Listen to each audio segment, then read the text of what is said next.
Halo, perkenalkan aku Najwa Putri Salsabila dari kelas B Program Studi Manajemen Fakultas Ekonomi dan Bisnis Universitas Lambung Mangkurat. Di sini aku akan membahas materi terkait 6 soal tentang manajemen organisasi yang akan dibahas dalam bentuk animasi. Apa kalian tahu hubungan kekuasaan dengan politik organisasi? Mari ikut aku membahasnya. Lopi, aku masih bingung tentang hubungan kekuasaan dengan politik organisasi. Jangan khawatir, Peti, aku akan menjelaskannya untukmu. Dalam sebuah organisasi, setiap orang memiliki peran dan tanggung jawab yang berbeda. Perbedaan posisi ini dapat menimbulkan adanya kekuasaan dan politik organisasi. Kekuasaan adalah kemampuan seseorang untuk mempengaruhi perilaku atau keputusan orang lain agar tujuan organisasi dapat tercapai. Lalu contohnya apa? Contohnya, seorang atasan dapat memberikan arahan kepada bawahannya karena memiliki wewenang dalam jabatannya. Politik organisasi merupakan cara seseorang menggunakan kekuatan, baik secara formal maupun informal, untuk mencapai tujuan tertentu. Politik organisasi tidak selalu bersifat negatif, karena jika digunakan dengan baik dapat membantu koordinasi dan memperlancar pekerjaan dalam organisasi. Oh, jadi ternyata begitu. Baiklah, dapat aku simpulkan bahwa kekuasaan adalah sumber pengaruh, sedangkan politik organisasi adalah cara menggunakan pengaruh tersebut dalam lingkungan kerja.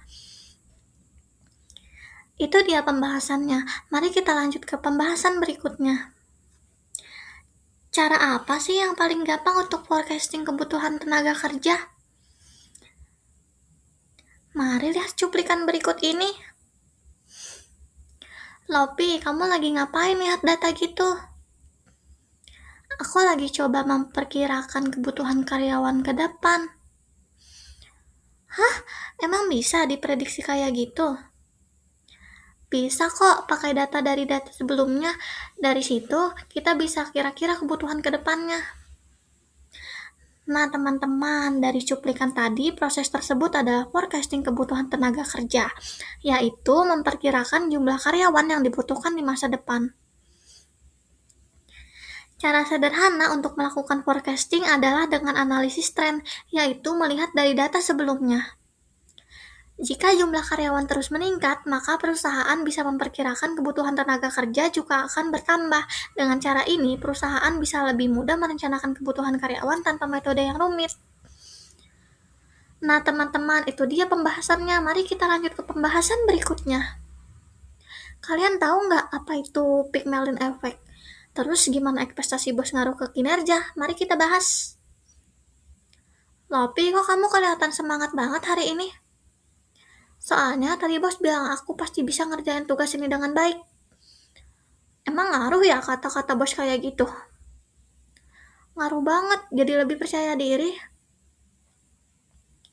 Hal tersebut disebut Pygmalion Effect, yaitu kondisi di mana harapan atau ekspektasi atasan dapat mempengaruhi kinerja karyawan. Jika atasan memiliki harapan tinggi dan memberikan kepercayaan, maka karyawan akan lebih termotivasi dan berusaha kerja lebih baik. Sebaliknya, jika atasan memiliki ekspektasi rendah, karyawan bisa menjadi kurang percaya diri dan kinerjanya menurun. Oleh karena itu, sikap dan harapan seorang atasan sangat berpengaruh terhadap hasil kerja bawahannya. Selesai sudah pembahasan dari aku. Kita masuk ke soal selanjutnya. Tentang manajer yang jago jualan tapi nggak bisa mimpin tim dan bikin timnya bubar 6 bulan. Kira-kira fenomena apa ya itu dan apa solusinya? Lopi, kamu dengar nggak si Bobby yang jago jualan itu jadi manajer loh? Iya, tapi katanya timnya malah jadi berantakan. Kok bisa ya? Kan dia hebat. Fenomena ini disebut Peter Principle, Edi, yaitu kondisi di mana seseorang dipromosikan ke jabatan yang lebih tinggi tetapi tidak memiliki kemampuan yang sesuai dengan posisi tersebut. Dalam kasus ini, kemampuan sebagai penjual tidak sama dengan kemampuan memimpin tim. Akibatnya, tim menjadi tidak terarah dan kinerja menurun. Untuk mencapai hal ini, HR sebaiknya melakukan penilaian kepemimpinan terlebih dahulu, serta memberikan pelatihan sebelum promosi. Jadi, itulah pembahasan mengenai Pareto Principle. Mari kita lanjut. Pernah gak sih kepikiran tentang tim Indonesia yang banyak bercanda dan motong omongan di rapat bareng tim Jepang? Atas dasar apa?